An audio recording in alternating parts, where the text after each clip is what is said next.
Hi and welcome to this week's video. Continuing the theme of global IT services that we discussed last week, this week I'll be diving into the Indian IT services sector. There are four noteworthy themes that I'd like to talk to you about. First, it's about increasing market share. So the market share of the Indian IT services industry has increased from 7.6% in 2010 to over 14% in 2020.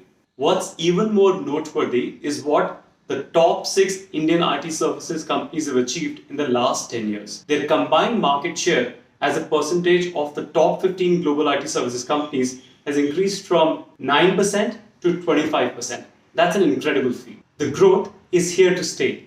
In fact, over the next decade as well, the Indian IT services companies are likely to grow between 9 to 10% annually compared to their global peers that are expected to grow between 3 to 4%. Why so? Let's dive into the 5 reasons driving it.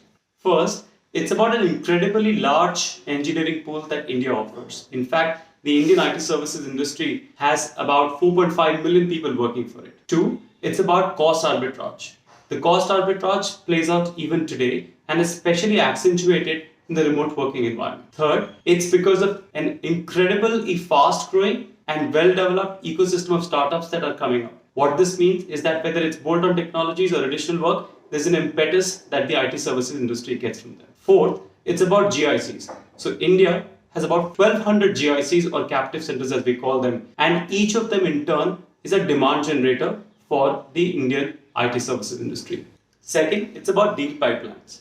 So deal pipelines are an excellent indicator of guaranteed revenues for the Indian IT services players. And when you look at the deal pipelines, the writing is on the wall. The deal pipelines have been rising quarter on quarter consistently and are almost at an all-time high if you look at the last decade. If you look at the larger IT service companies, then their deal pipelines are to the tune of several $1 billion. But when you look at the mid-tier ones, their deal pipelines are healthy too at several $100 million as we speak.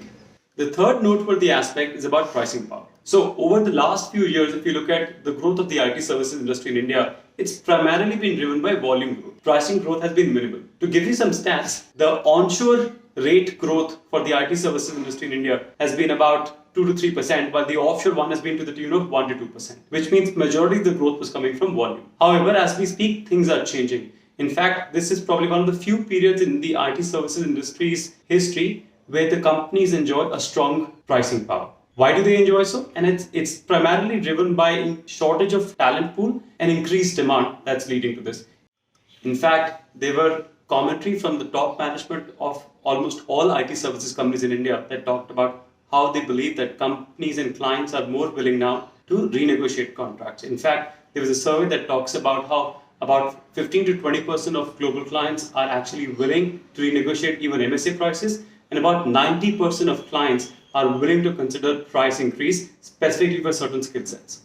The fourth trend is very heartening. It's really about the emergence of mid-tier companies as worthy competitors to the large rivals. So if you look at the last decade of the Indian IT services industry, it's the large Indian IT services companies, the Infosys, Wipro, TCS, Infosys, Tech Mahindras of the world that have dominated the market. But over the last few years, the mid-tier IT companies are coming to their own. They are no longer small enough, so they are competing for large deals, but they're nimble enough to pivot towards newer and better technologies. What this means is that much like their global counterparts, the Indian IT services players are here to have a strong run in the next decade.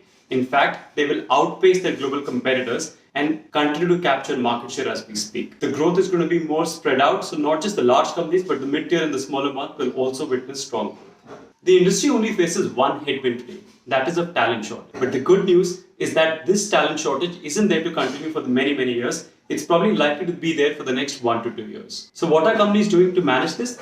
3 things specifically. First, it's about hire and train. That's where the campus program comes in. So most of the IT services companies get a large part of their annual recruitment done through campuses. They get a large campus batch and then they train them. 2, it's about train and hire. In the last 2 years specifically, a number of academies, including online ones, have mushroomed. These academies enable students to get trained into various aspects of emerging technologies. And these academies in turn are becoming very important for IT services players to absorb and keep pace with the demands for new and emerging talent. Third, it's about retaining their existing employees. And that's where, you've heard things like out-of-cycle corrections, out-of-cycle promotions, bonuses, salary hikes, and whatnot to retain their existing employees. Hope you found this video useful. Until next time, thank you.